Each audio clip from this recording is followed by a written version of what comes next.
Welcome back to another episode of the Gap Down Backer podcast. We have a great guest today with us who was nice enough to. I met when we started scheduling our state clinic this past year, and that was nice enough to speak at our state clinic. Coach Stan Hodgin, the offensive coordinator at Shenandoah University. Coach, how are you doing? I'm doing awesome. Thanks for having me. No problem, Coach. Like I said again, as I said off screen, I want to say again publicly, I appreciate you speaking at our state clinic. You did a fantastic job. I know our state association was happy with all of our speakers and what they were able to send us and help us out with. So, on behalf of our state association, I want to thank you again. And I kind of want to get into it first before anybody who might not know you. I mean, you are an air raid guy. What is your kind of background? How did you end up at Shenandoah? And then from there, how did you learn and get involved in coaching your variation of the air raid offense? Um, well, first of all, I am the son of a high school football coach. I didn't know there was any other jobs available, and so pretty much never had the thoughts of being a policeman or a fireman or any of those other tremendously noble occupations. I felt like teaching and coaching was, that was the route to go. And, so then when I went to college, I did my undergrad at Carson-Newman in East Tennessee, and it was never a question of what my major was, and knew that once I completed my degree that I was going to be an educator and a coach, and was fortunate enough to get hired. My first job, I was hired as an offensive coordinator.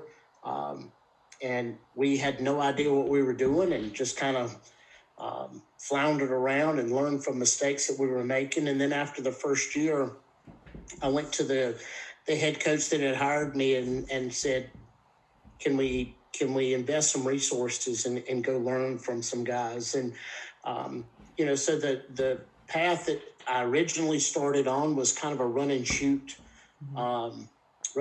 track. Spent for 4 consecutive years, I was at spring practice and worked summer camps at the University of Houston with Jack Pardee as the head coach there in the beginning, and John Jenkins was the offensive coordinator. And then Coach Jenkins got the head job, and that relationship continued. From there, I think the next guy that really influenced what I was doing was Mouse Davis. I got a chance to go down to Florida. He was the head coach of the New York, New Jersey Knights in one of those offshoot professional leagues, and I got a chance to go down and spend 10 days with him, the first 10 days of their camp. So I got to see all of their install and sit in on all their meetings, and that was just a tremendous experience. I think I started veering away from the run and shoot around 2006, 2007. I had a chance to, I actually went down to Texas Tech with Coach Leach for 2 springs and just learned an awful lot there. And obviously that was an amazing staff that he had, at the time. And, Lincoln Riley was his inside receivers coach, and, just some guys that were on the staff that are now head coaches throughout the country that are doing exceptionally well. And, one of the highlights of my experiences learning was a handful of years ago. I think it was at the AFC convention in 2016. I had a chance to sit down one-on-one and pick the brain of Hal Mummy, who certainly started all of this stuff. And, so that's kind of the background and the library that I've collected from. And there's many others, Neil Brown, who's at West Virginia now, and Dana Holgerson, and, countless others, Phil Longo's at North Carolina, just guys that have been very helpful along the way. And, it seems like the more I learn, get ideas from different people of influence. They're not really large changes that we're making. They're just very minor tweaks to what we're doing. And, this is a really good way of doing this on the front side of cross, or this is really neat of, you can pair this with mesh, or, something like that. So it's just really small tweaks that I think each year we get a little bit better at teaching it, and our players are, that are in our system that have been in it for a couple years truly understand what we're trying to accomplish and have a good understanding of spacing and, how we're trying to conflict the defense. And it's been an amazingly fun journey, and I really appreciated the opportunities I've been given. Now, how much you mentioned run and shoot there, and that's always deep down one of my secret loves because I grew up watching Hawaii and Colt Brennan and all that. And how much of that stuff have you retained in your offense, if any? There's certainly a run and shoot influence in what we do. I would tell you that I think if you watched us, if you broke down a game or a season of us, you would, it's mostly, going to have it's going to mostly be air raid concepts. But there are some things that we do with leveraging guys and in and out defenders or high-low end defenders that I've, gotten from run and shoot guys and have been incorporated in what we're trying to do for a very long time. Okay. I'll ask you the same question because I asked it to Hal Mummy too. Is what are your top three favorite, in order, plays? Like his goes mesh, for Verts, and then I think cross, if I remember correctly, was his third favorite. I'm pretty sure that was what it was. What in your order? What is your top three? If you look at our install order, it's certainly is going to be go first, shallow second, cross third. Okay. If at the end of the season, if you look at plays run, if you do a hit chart of plays run, it does not necessarily align that way. I think each year we're a little bit different. One thing that we try to do is marry the concepts to the strengths of our players. So, I may believe that Verts is the greatest play in football, but if we don't have guys that can take the top off coverage, or we don't have quarterbacks that can go through the Verts progression, then that's not going to be something we're going to run an awful lot, even though that will be our very first install. So it kind of changes season to season as to, what our most run concepts are. And each team's a little bit different. Now, when I talked to Hal a couple weeks ago, he mentioned the addition of inside zone and RPOs, kind of thanks to Dana Holgerson to a point. How much have you dabbled in the RPO world since that's kind of become the evolution of, especially of college football?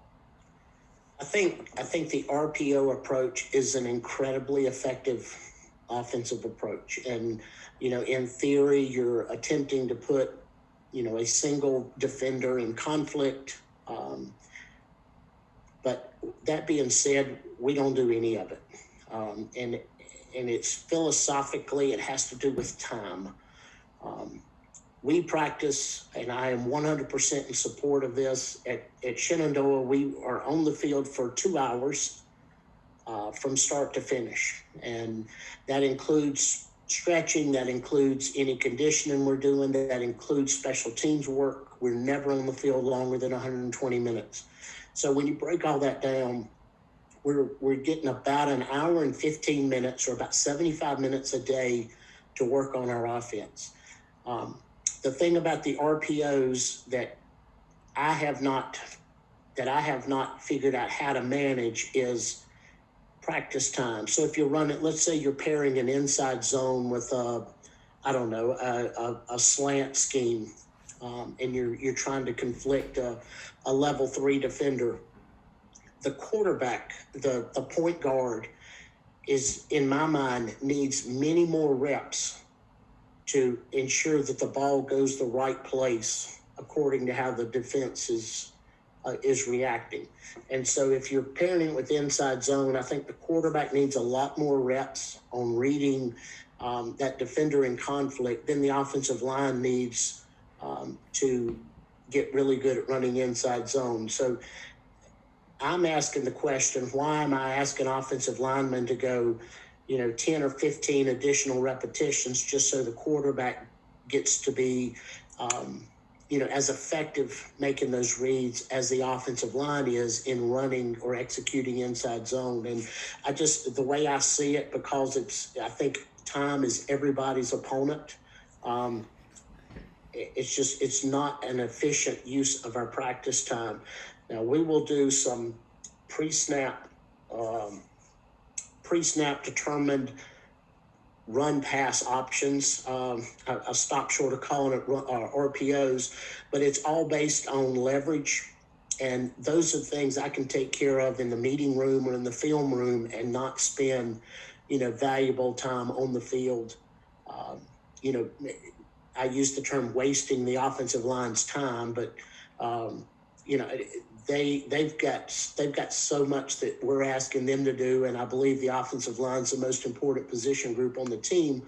I want to make sure we maximize that 75 minutes for the offensive line group. Yeah, no, I agree 100%. That's kind of been my focus this offseason as we've put together our playbook is how can I keep it simple for our offensive line in the process. That's the biggest part for me, especially at the high school level where I have kids that are going to go two ways. I don't like that they have even less time. So I agree 100%. How much, with the evolution of this offense, I've heard Hal and Mike talk about at minimum their goal is 60% passing completion. That was kind of like their initial goal. Do you have a set goal for the season, and how's that kind of morphed as the year going on? I used to believe that, and I used to feel that way, and was certainly in line with their philosophy on that. And I got an opportunity to come to Shenandoah after the 2012 season with Coach Scott Yoder. He was the defensive coordinator at Hobart, and got his first chance to be a head coach, and was kind enough to reach out. We had never met, but within 28 days of his hiring, I was on campus with him and on the road recruiting. So it all happened really fast. But with that, with that evolution, what we inherited was a team that had averaged 15 points a game in 2012. You can only imagine the one-loss record, scoring 150 points in 10 games. And so that was kind of our focus, was how do we become what's the formula to score more points? And, in 13, we were significantly better than what we inherited in 12 and 14. We improved over 13. And then it was the 15 season. We were increasing our points at about 5 points per game, or about 50 points a season. So how do we maximize that? How do we get a significant bigger jump? And we spent an awful lot of time that off season studying teams that were scoring, substantially more points than we were scoring, and it was at all levels, all divisions. And the common thread that we discovered was explosive plays yield points. And so then, we kind of stumbled onto that, and then we started studying about number of explosive plays per drive, and what, if you have a possession with no explosive plays, how many points does that yield? If you have one explosive play in a drive, your point total or your point average per possession significantly increases. If you're able to put together two explosive plays in a single drive, now all of a sudden you're about 3 times more likely to score a touchdown than if you have 0 explosive plays. So we got away from the goal of 63% pass completion, which we had in 13 and 14, and we took just kind of swallowed that pill and said, okay, if our completion percentage should actually dip, but we increase our explosive plays, and we score more points than we've actually accomplished what we're trying to get to. And so our focus went away from a possession type passing attack or a possession oriented offensive attack to how do we increase our explosive plays. And and certainly there's a little more risk in those, and certainly the reward is higher when you execute them, but at the same time your percentage of execution probably takes a dip, which it did for us. But in a single season there, we had a 12-point per game increase once we changed our focus to the explosive plays. And so now we typically have 3 goals for a game. Offensively, we're fortunate we don't have anybody playing both ways. So when we're in offensive meetings and we're preparing for an opponent, we don't talk about wins and losses, because there's so many things that can go into, that can dictate whether you win or lose, that are completely out of the offense's control. And so let's focus on things we do have control over, and let's make sure we increase those. And so, obviously the first thing we want to do is we want to eliminate turnovers. And so that's goal number 1. Goal number 2 is we want to have 15 explosive plays per game. We average about, if you take the last 3 seasons, we're somewhere around 12 and a half possessions a game. So if we can get to 15 explosive plays in a game, then that's going to yield points. And then, the other one is third down conversion percentage. And, we want to be north of 50% on third down conversion. So if we do those 3 things, we feel like that's a formula that we're going to score a lot of points. And ultimately, the offense's contribution to winning is eliminating turnovers and scoring points. And so if we can, we've been fortunate the last 3 years that we've been north of 40 points per game. And, if we're able to do that, then we give our team a chance to be the team jumping up and down, celebrating after the game. So we've kind of gotten away from the pass completion approach and shifted more to how do we increase our explosive plays. That was actually going to be one of the next questions I had for you, was about explosive plays, because that's something I've been getting on lately, because I know Mac Brown had a big study about that, like 10 years ago or something like that, when he was at the University of Texas, when he was evaluating his offseason, and how that corresponded to winning games. Now, I've kind of been bugging everybody about what their numbers are for that, just because I had curiosity, because everybody's got a different number. I've heard some people say as low as 7 or 8 for a play, to some say 12 for a run and 15 for pass and all that lovely stuff. So everybody's a little different there. And then is that the explosive play? Is that why you put 4 Verts on so high on your list, because how explosive that can be? It certainly has its influence. The reason we start everything with 4 Verts is if the defense doesn't feel like they're threatened with the ball over their head, now all of a sudden you got corners and safeties that are inside of 10 yards. And all of a sudden, defenses, basically you can take the game of football, I think, and simplify it into a single term, and that defenses want to constrict space. They want to squeeze space.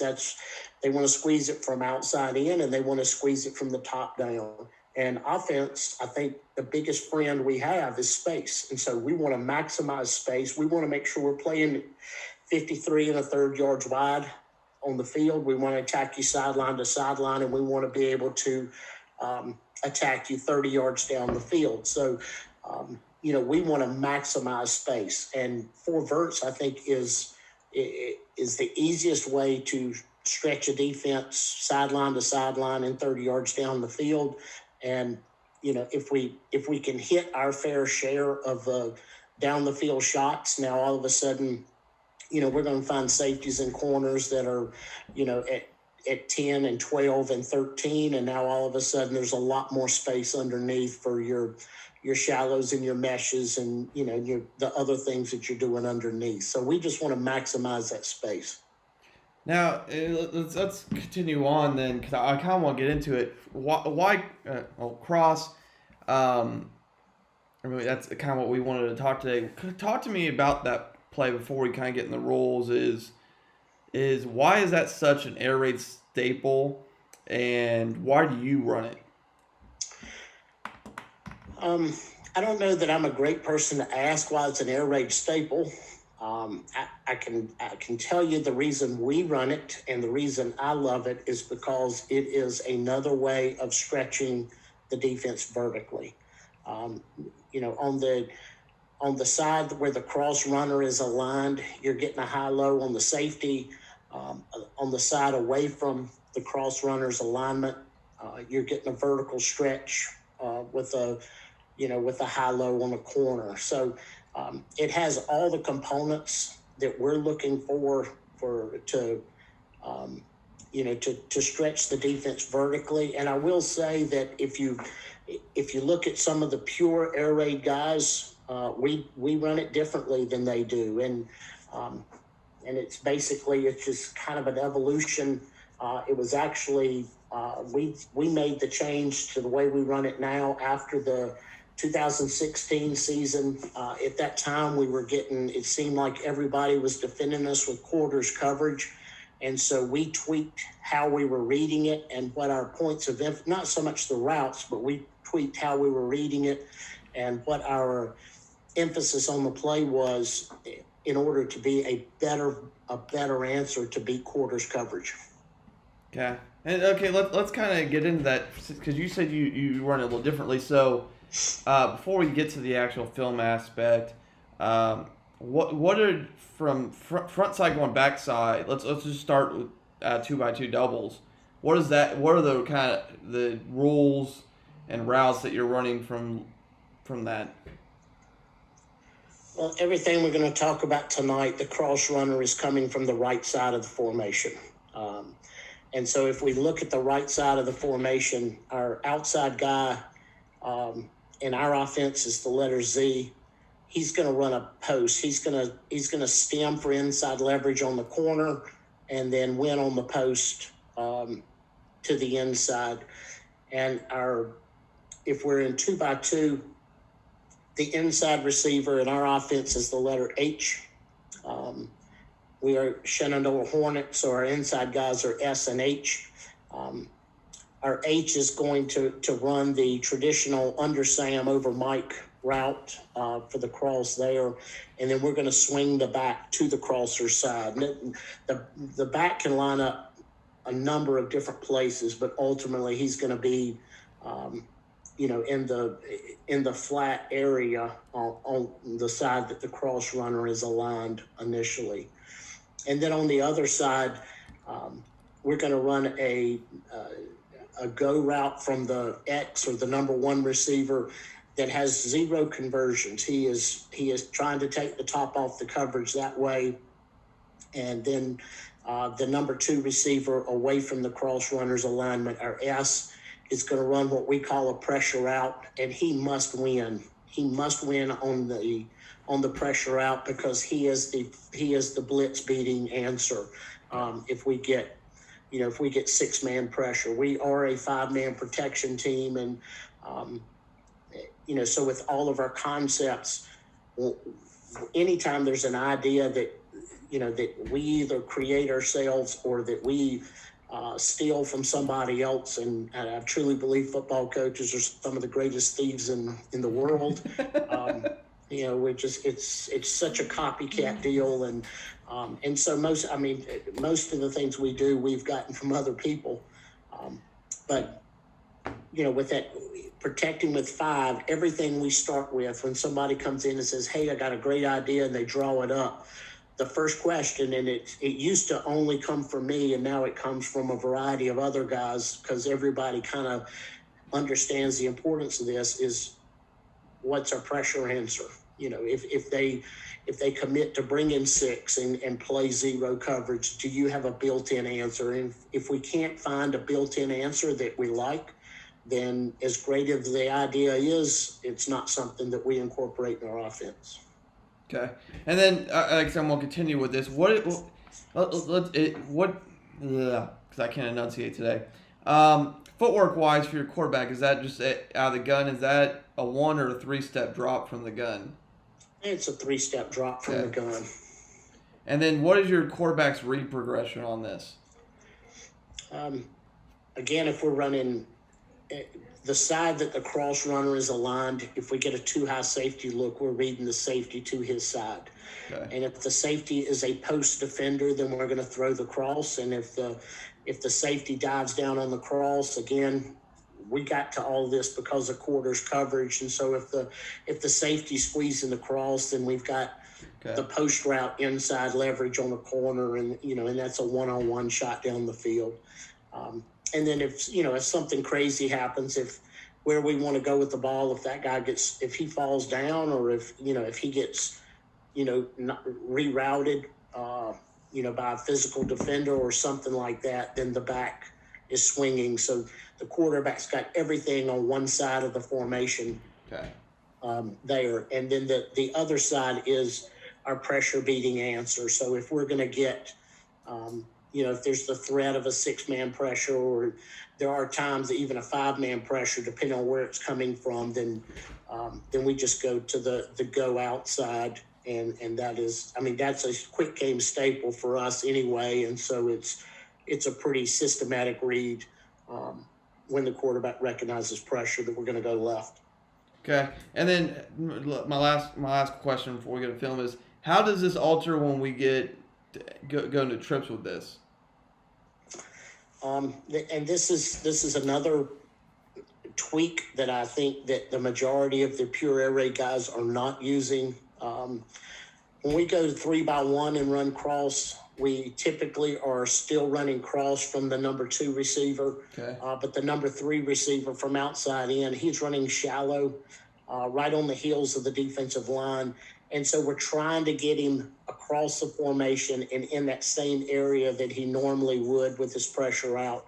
And we don't get him that wide. But what we have found is that, it's kind of an eye candy thing. And we get the linebackers are not, the interior linebackers are not as anxious to drop out of there. It seems like everybody wants to reroute receivers. And so those guys are kind of hanging in that, that 3 to 4 yard range, and then they'll even drive down on a shallow runner, to reroute him. But then what that does is it separates that level 2 inside linebacker pass defense from that level 3 safety defense. So it actually gives us a bigger hole in many cases to throw the cross route itself. Well, to start with right here, we are reading this is H cross, so the cross runner is the inside receiver to the right. Okay. Here we are reading the safety to our right, that is, right now he is, hash plus a half, or he's either on the hash or hash plus a half. And so we're going to catch the snap, we're going to go through our 3-step drop, and we're trying, the question the quarterback is asking is that safety defending the post, or is that safety collapsing on the cross? And you can go ahead and let it run. And then once the cross runner breaks, I'll just slow mo. You'll freeze it again. Okay, so right there you can see the safety has disappeared out of the picture, and he is obviously defending the post. And so now it's do we have a window to throw the cross route here? So we're under Sam over Mike, and I actually think we get the Mike disappears, I think, on this one, but we end up throwing the cross. Actually, the Mike matches the back on the swing. So that's we get man coverage here. Now, one thing about our cross runner here, especially against man, we're kind of angled like we're running a somewhat of a post cut by our cross route, and this is something that we would like to clean up. We don't want him to continue working towards the back pylon. We'd like for him, once he wins inside there, to flatten it out and create separation between him and the OLB that's chasing him there. Okay. I think that's pretty well run, Coach. So that was good.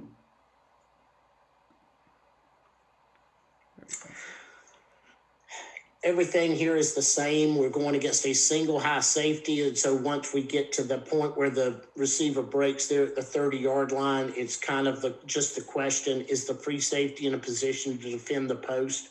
I think this one's a little gray. At the point of decision, if we'd have made the post throw here, I don't think it would have upset anybody in our film room. But looking at the sticks, it appears to be a 3rd and 9 play. And so, the quarterback's thought here may have been more, 3rd down conversion as opposed to, the true free safety read. And one thing that happens on this one is we give our cross runner a ceiling of 15 yards. Now, certainly his route is under Sam and over Mike, but if he can't get over Mike and start on his cross of the field, start across the field before he gets to 15 yards, we do give him the green light to undercut the Mike. And that's what happens here. He undercuts the Mike. I mean, you were right about that post route, though, Coach, because I also did notice, you talked earlier about that speed out having to win. I mean, yeah, it's a condensed, shortened side, but still, if you need that now, it's there. Right. And that, again, that is a quick game concept that we run. And, so if we sense pressure, and there is a clip a little later in the film playlist that we have where we're going to get pressure, and you'll see that we don't 3-step drop it. We go to quick game footwork in order to execute that one. Yeah. I mean, like I said, that clip I think gave the best emphasis of it. All right, let's go to.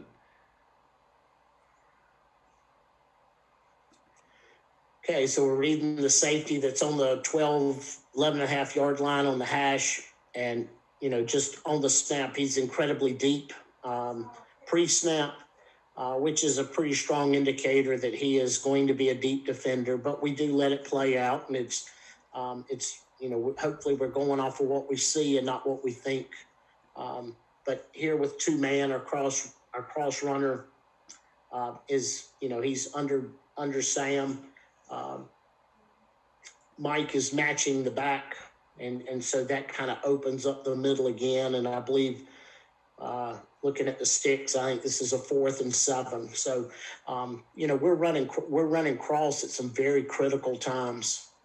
We've already seen a 3rd down conversion, and then here we see a 4th down conversion. But again, I mean, the read is, it's a pretty clean read. It's, it's a single guy. We're reading the safety. He's backpedaling from the very beginning, and so we determine, and not necessarily can he defend the post, is his intentions to be a post defender. And so with him backing up like that, then our cross is going to be significantly underneath him, and he's not going to be a factor in that part of the play. So the cross is where the ball should have gone here. Now I did have one question on this clip. Should your crosser there flattened a little bit more about there? Yes, and if you'll think about a clip we saw just a minute ago where I mentioned that the cross runner was, on an angle towards the back pylon against man coverage, we want to be flatter. Well, I mean, this is a much better run route here. Yeah. He is significantly flatter once he starts his cross. And again, we don't want to run at diagonals to beat man coverage. We will either want to run, as vertical as possible or as horizontal as possible to maximize separation in man coverage. Okay.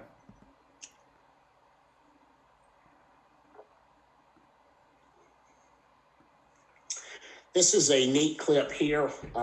This is a changeup that we have. We actually, up top, we've got our number 1 receiver, our Z, and our number 2 receiver, our H, are stacked. We don't have to be stacked in order to run this, but we actually invert their 2 routes. So we're actually running Z cross here and not H cross, but their landmarks are identical to everything you've seen. It's just now the cross is going to come from the outside receiver and the post is going to come from the inside receiver. does not change the read at all. Again, it's, we are constantly looking at what are the strengths of our players and how can we tweak things to lean on the strengths of our guys rather than exposing what potentially is a weakness. And the Z receiver that's running the cross route here was a really talented guy. He actually finished his career last May or graduated last May. He was a senior in the 19 season and finished number 5 in the country as a senior in touchdown reception. So he was a really gifted receiver of the football and a good route runner. But here you can see another critical down. I believe it's 4th and 9. He gets to the top of his route, and he is almost completely horizontal in his cross, which allows him to separate from the defense. And then with the number 2 receiver, if we've inverted the routes here, his deal is to not give. He already has inside leverage on the corner that we're trying to isolate on the post. Is just not give up that inside leverage. So we want to push the corner for width, but without crossing his sternum. We want to maintain that inside leverage so that if that safety that we're reading, if he should dive down on the cross, that we still, in fact, have inside leverage on the post, even though it's coming from the inside receiver. Okay.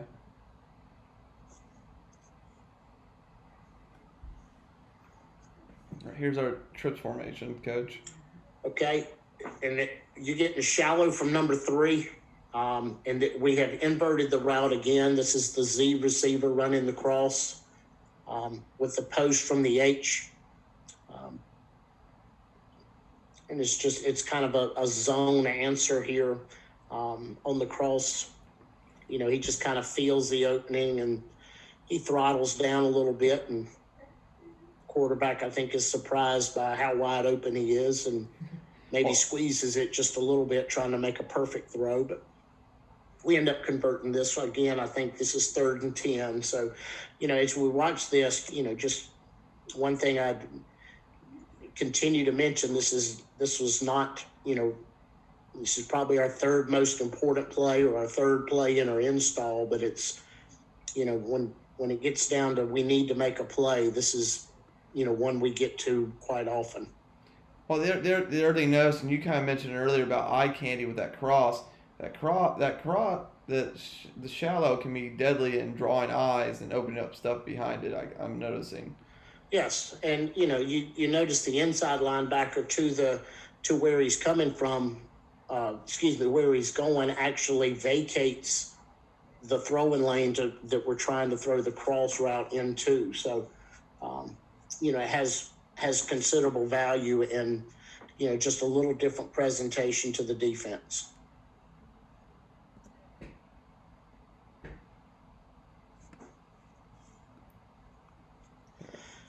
Okay, here we have, we're running Z cross again, and this is an example. We actually throw the post to the number 2 receiver. Again, the read is the safety that's just inside the hash there at midfield. He obviously is aggressively coming down on the cross route and following him. So that what that creates is, the one-on-one on the post. And because we don't surrender inside leverage to the corner, then the corner is actually in a chase mode for an in-breaking route with no inside help. And so this is a really good example of the vertical threat that the concept gives us against quarters coverage. Okay. Now I'm also noticing like the backside, is that a tagged route set there, or is that an adjustment because they're stacked? No, that's a tagged route adjustment, Okay. and that was this opponent specific because of what they were doing. We had thrown it over their head in the previous year, and then we had already thrown it over their head in this game, and they were really soft with the safeties, and so we actually just kind of squatted both the guys on the backside here with a tag, just as a place to go if we did get pressure. Okay.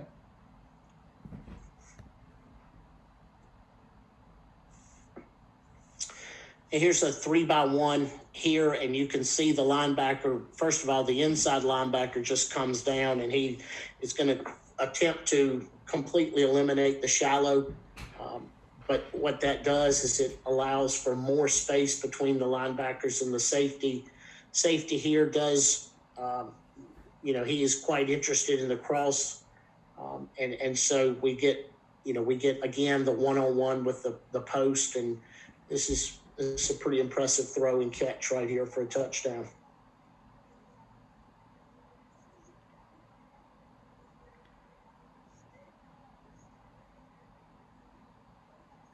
Now my other question is, because I'm looking at the top of the screen as well, on that mandatory vertical you have. Do you have a preference on where they attack, inside or outside, on that mandatory vertical? Yeah, it's mandatory outside release, and Okay. we'd certainly prefer not to have all the contact that is going on this play, but he does outside release, and the whole deal there is we want to make sure that corner's eyes, he doesn't sneak a peek and see the crosser coming and slough off, because if we would throw the cross, the quarterback is never going to see that corner falling back in, and he could undercut it. And so that's why we mandatory outside release that, in hopes that we never have his eyes back inside, whether it's man or zone. Okay.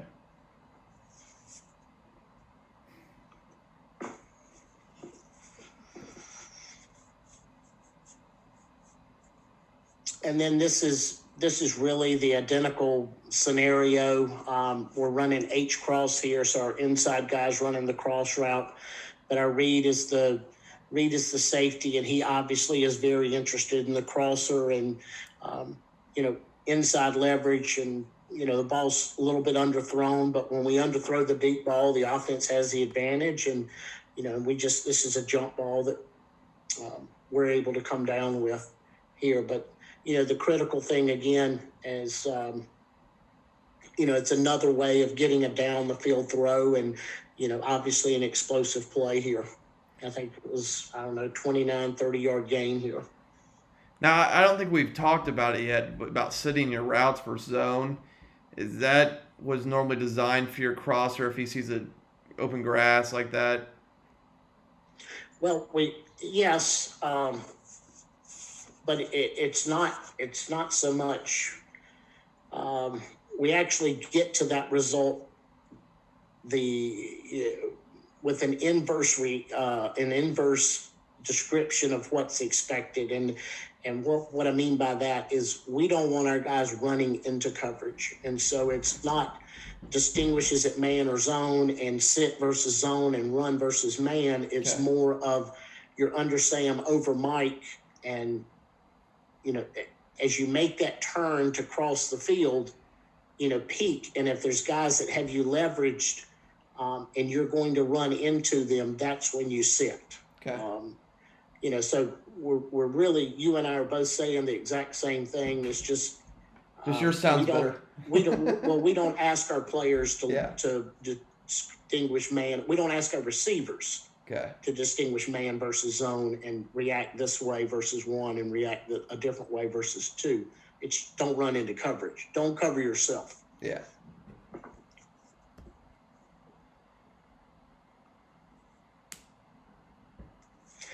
Okay, here is an example of, this is cross.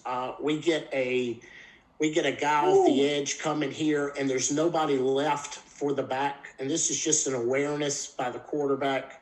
So they're in zone. They're playing zone behind it, but there's not a guy that can immediately, affect the running back, and so.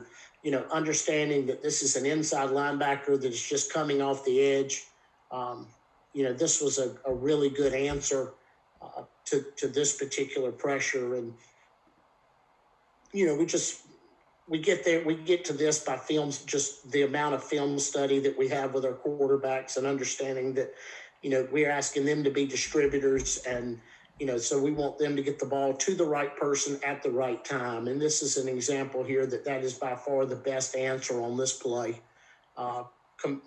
considering how we're being defended. And then you get the ball to, a guy that can wiggle, is hard to tackle in a phone booth, and you get a ball that's caught 4 yards behind the line of scrimmage, and you end up with a 35-yard gain because he can, make a guy miss. So he looks like an athlete, Coach. This is obviously all coaching right here, right? I don't know what I like better, the fact that he's severely athletic. It makes a lot of, I don't know, a lot out of little, or the fact that your receiver there tries to completely annihilate a defender. I don't know which one I prefer and enjoy more. Well, our receiving coach is Ben Taylor, who was he was a linebacker in the NFL for 5 years, and he brings a little different mentality to the offensive meeting room. Hey, that's awesome, Coach.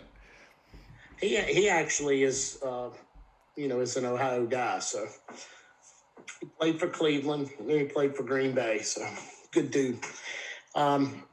This clip here is, we're in stack, we're running H-cross, and this is an example here of, it just didn't unfold the way we thought it would. Obviously we're not getting pressure here, so the ball should go to our right. But our cross runner is not scot-free. They're kind of matching him there. I mean, we could have gotten it to him probably, but it'd been a catch and a tackle. Yeah. The read is defending the post, and so it's just kind of a muddy look a little bit. And so the answer is to throw the ball to the back. And again, this is, although this is a different back than the previous play, but it's just an opportunity. You get a guy the ball in space, and he makes a guy or two miss and turns a little bitty throw into a critical, looks like 4th and 9 conversion here, and keeps the drive alive. Well, that's a first down there too, Coach. Yes.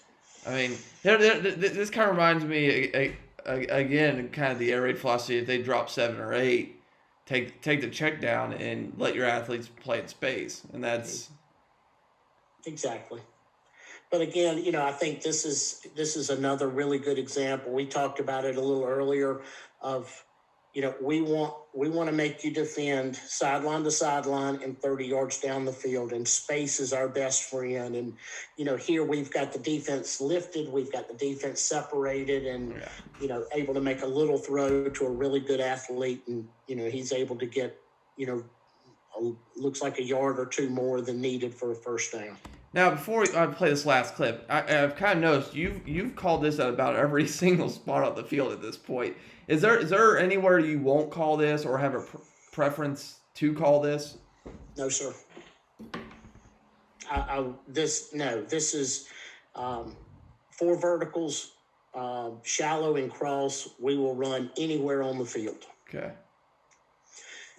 This clip here, we're going to get, we call it All-American Blitz from the field. We get inside and outside.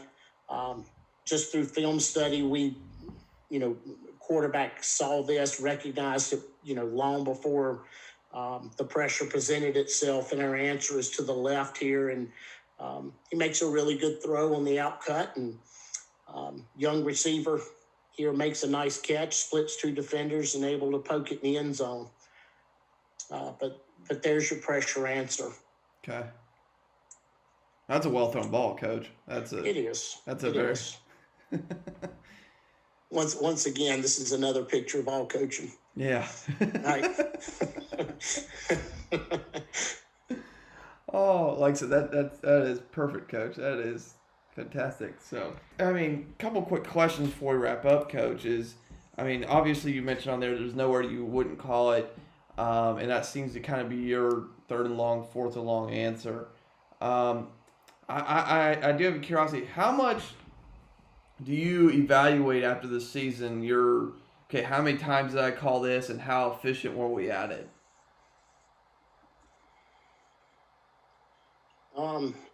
our it's an ongoing process, and it begins after game one, and we do it every week. Certainly the guys we're competing against are doing an amazing job figuring out who we are, and we just want to make sure we know, or at least we know what we think they know about us.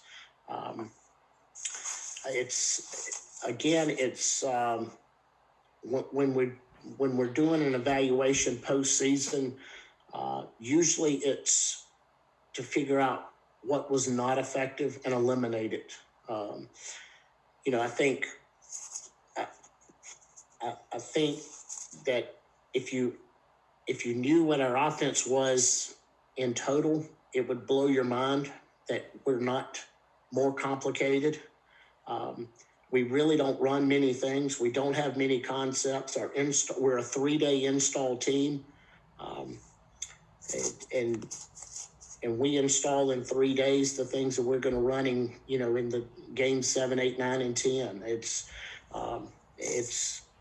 We don't change. Now we'll flower it up. With motion and with different formations, but conceptually, we don't do a lot of things. We have 4 runs, we have 4 passes, we have 4 quick games, and we have 4 screens, and that's it.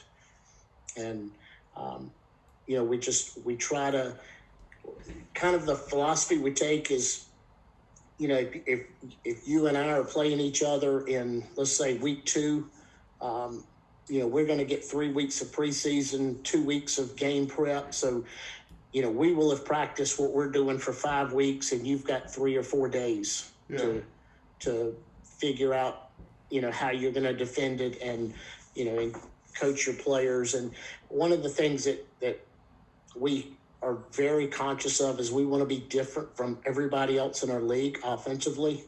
And so it's not, I don't want to help an opponent by saying, oh, well, they're just like this team. And, we can remember what we did against, 2 weeks ago when we played such and such, and we can just repeat that. And so I want to be incredibly unique in what we do. And hopefully our level of execution is just, significantly better than, at the 5-week point is significantly better than what our opponent can, produce in 3 or 4 days. Yeah. Okay, and then I just got one more on that scouting aspect. How much does that self-scouting, that analytical data throughout the season adjust some of your play calling throughout the year? There is an influence there. Okay. Yes. I can remember in 2018, we led all of college football in throwing the football, okay, and passing yards per game, all divisions. And I can remember there was a point, I can't remember exactly where it was, game 5, 6, 7, somewhere in there. It was brought to my attention by one of our really sharp guys that, are you aware that we have thrown the football on every first down for the last 4 games? And the honest answer was no, I was not. And so the next game was one of the better teams in the league. I think statistically the best defense in the league. And, so we purposely called first down runs in that game to break tendencies. So, I mean, it has its influence, but at the end of the day, especially critical downs, third downs, once you get in the red zone and we got a chance to, to put points on the board, we're going to do what we're really good at doing. We're going to do what we're best at. And, if the opponent can defend what we're best at, then they're going to win. And so, on first and second down, yes, it'll have a lot of influence, but, you get us in critical situations. I don't care that third and 6, we've thrown it 100% of the time. I don't care. We're going to throw it if that's what we're best at. Well, Coach, I appreciate you coming on and talking a little ball with me tonight.